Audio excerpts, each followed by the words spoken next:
Yes, and good morning. Dr. Bob Flower for the Monday, May 17th Master Pattern Report. Well, silver hit $20 earlier than we thought it would.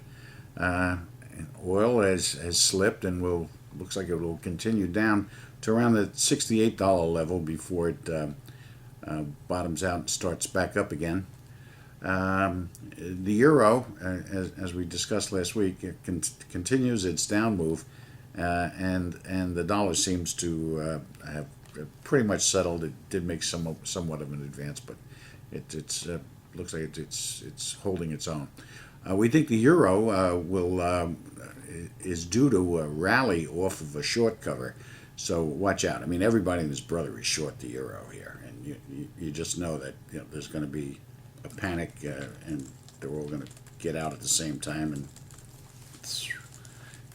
move up before it moves down to what so far looks like it may be parity with the dollar. That could be the end of the euro.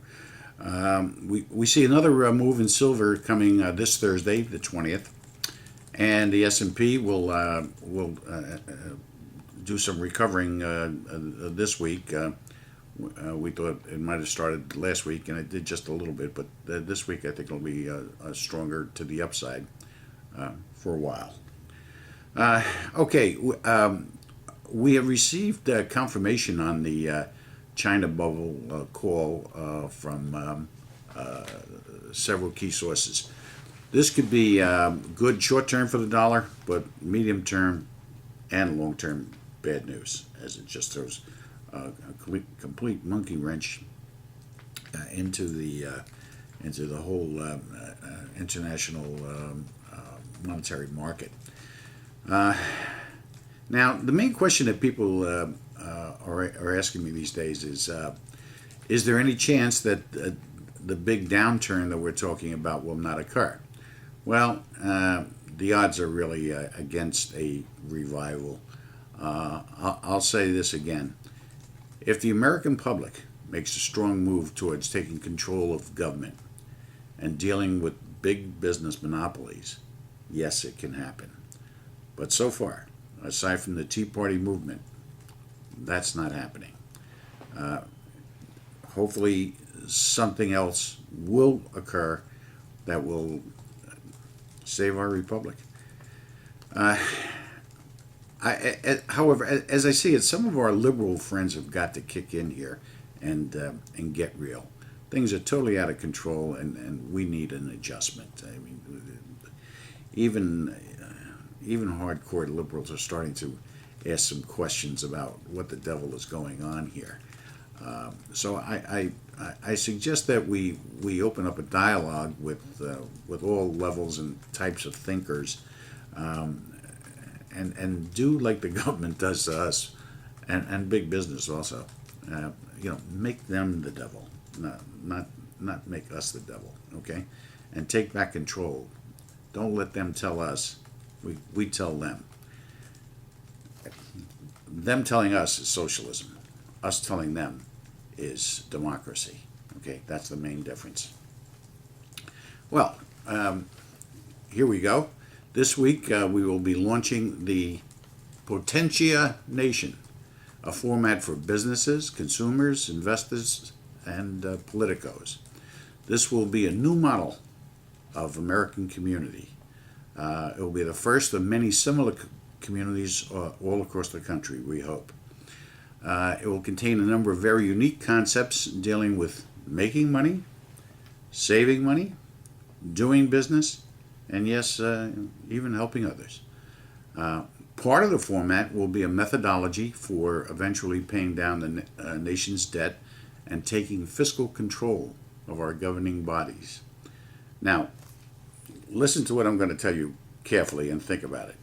The major move in this direction is quite simply, it's quite simple, but culturally challenging. And here it is.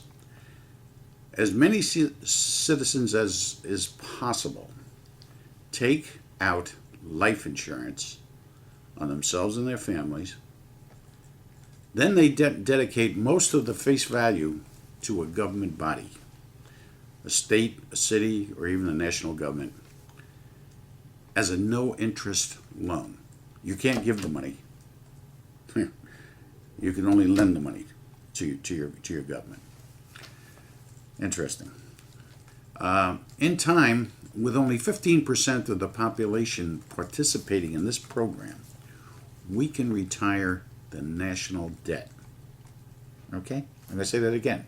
With only 15% of the American population participating in this voluntary program, we can retire the national debt in time.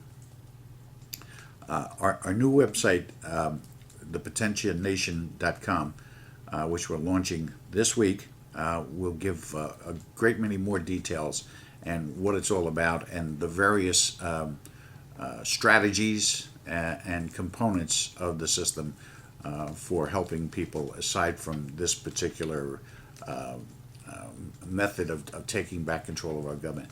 And keep this in mind, very interesting concept here, that what we're proposing is that people who do this, and they can do it under a central control, which would be a nonprofit agency, which we are structuring right now, or we have structured, been in place for quite a few years,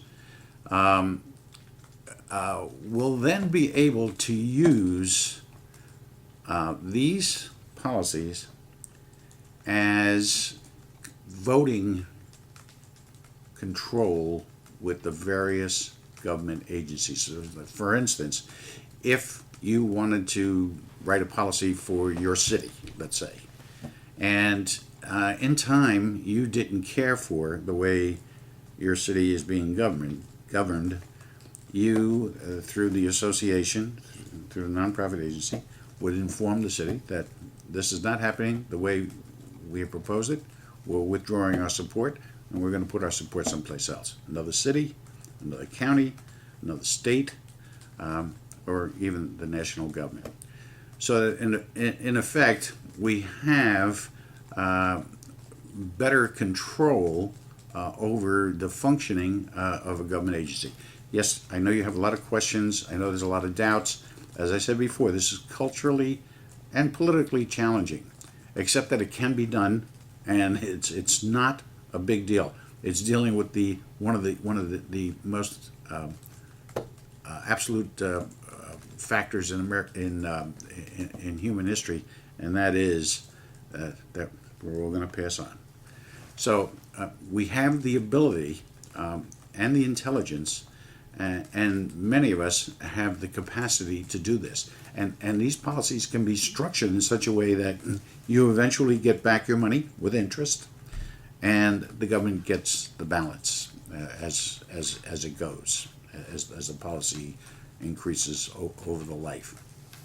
Okay, I want you to go to the website, and I want to hear from you on this, good, bad, or indifferent. Just keep this in mind. It's very practical. It can work. It's slightly abstract, but more concrete. It's just a question of whether or not if we can get 15% of the population. I think we can. It's just a question of whether it's culturally acceptable. And there are many more exciting, high-yielding, very safe investments that we're offering through this concept. Take a look at it. Once again, let me hear from you, and hang in there. The fight is just starting here. Have a good week.